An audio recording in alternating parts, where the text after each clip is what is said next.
your #1 news team covering the North. The Bahamas Tonight, Northern Edition. Welcome back. The level of salt in city water continues to be a vexing issue for residents of Grand Bahama. At last report, the potable water supply is expected to be fully restored by March. Tonight, a medical doctor is giving his observation of how high salt levels are affecting Grand Bahamians. Megan Shepard reports.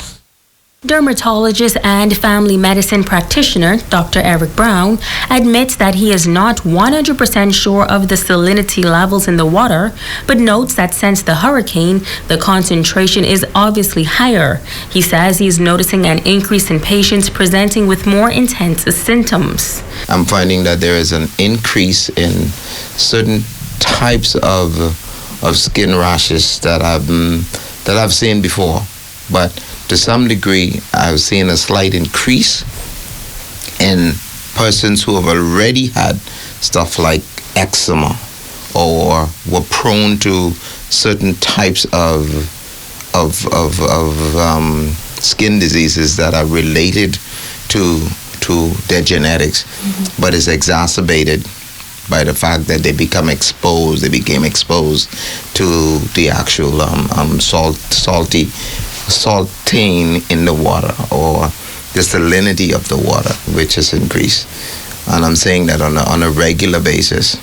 Yeah, because like I'm saying it in persons who have never had a problem before, and I'm now seeing it, and I'm talking about straight across the board, children and adults. Dr. Brown says it would appear as if it is just something that residents will have to deal with for a while. His recommendation, to stay moisturized. We find that we're not being able to get a feeling of having a complete bath, because the soap is not sudsing. Your skin feels gritty and funny after the bath is over. So you women got to go and put on a whole lot of lotion to soften your skin, and it is what it is. There's nothing we can do actually about it now, whether medically, whether engineerically, whether there's nothing we can do right now. There's nothing we can do about it. We're gonna have to deal with this as we go along. Another area of concern is the damaging effects on the environment. But when we talk about the general ecology of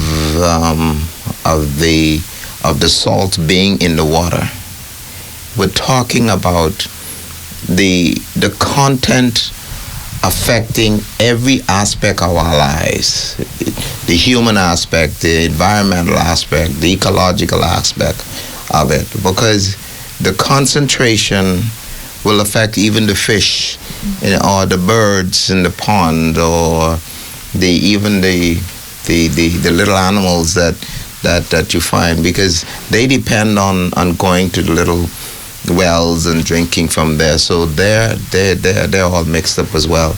And then, of course, we feed off of that. He is commending the utility company for doing all that they can within their powers during this time. There's nothing we can do in Grand Bahama to change the actual general content of what's going on in Grand Bahama. It is what it is, and we have to deal with it until the summer comes, and we can actually get some rain that would sort of give us a better chance of diluting the salt. Megan Shepard, ZNS Network News. Well, an appeal is being made on behalf of cancer patients on Grand Bahama. It is an urgent yet very familiar appeal. The appeal for a cancer bay here on the island of Grand Bahama is greater than ever. This, according to president of the local sister group, Apostle Ann Grant. She says, particularly after Hurricane Dorian, donations are limited, and those that are available are constantly being used for airline tickets for cancer patients to travel to Nassau. For years, Grant notes that they have been pleading this cause. We've done that. We've done that with the previous government. We've been doing it with the present government. The Minister of Health has also been approached by members of Sister seeking some sort of support, especially during their traveling back and forth. So I think we've done what we should do, and now we're waiting for a response from government. Even as we had our fun run walk, the Deputy Prime Minister was a part of it. He participated. And we again made an appeal for the Camo Bay, for a local Camo Bay. And she says as they await a definitive answer to their cry, residents in the north stricken with cancer are having to suffer financially, mentally, and physically. And so to see these women, sometimes persons will be like, can I help you? Because they're vomiting all over the airport, etc. Having to sit there and go through that every 3 weeks. It's been a long time. To come from that treatment where it practically puts a toll on your body physically, and to take a flight of 13,000 feet or more, it's a drain and it's a wear and tear on the body. It's almost like their dignity is taken away from them.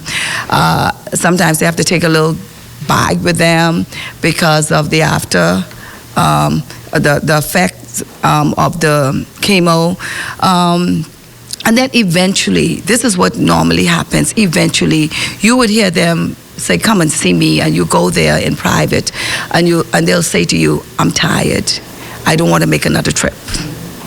I prefer just bringing the family in and letting them know that this is it. The president says it is their hope that as renovations are being made to the Rand Memorial Hospital, someone in authority will come to the realization that a cancer bay is needed, adding that it only takes a large room to house these patients. And a little space for them to have a little break once the chemo has been given prior to returning home.